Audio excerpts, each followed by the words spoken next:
تو وہ جو رب نے یہ کہا کہ میں زندہ کر لوں گا انسانوں کو اسی حال میں، اور جہاں جہاں بھی دفن ہوں گے وہاں اٹھ کھڑے ہوں گے مردے، تو وہ ڈی این اے کا دوبارہ سے بال پر نکالنے کا ذکر ہے۔ اور چونکہ آکسیجن برن ہو جائے گی زمین پر، یہاں ہاٹ گیسز ہوں گی، اس وقت ٹیمپریچر بہت ہائی ہوگا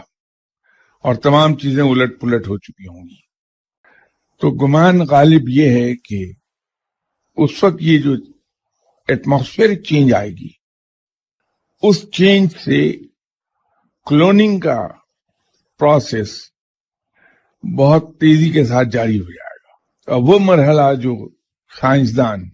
3 دن یا 4 دن میں طے کرتے ہیں، وہ 3 سیکنڈ 4 سیکنڈ میں طے ہو جائے گا۔ تو جواب یہ ہے کہ ڈی این اے تو ایک چاہیے، وہ جہاں ہے وہیں سے زندہ ہو جائے گا۔ یہ بڑا سادہ سمپل معمولی سے اگر غور کر لیا جائے تو وہ قیامت کے روز جی اٹھنے کے معاملات تو یوں زندہ ہو جائیں گے تمام انسان۔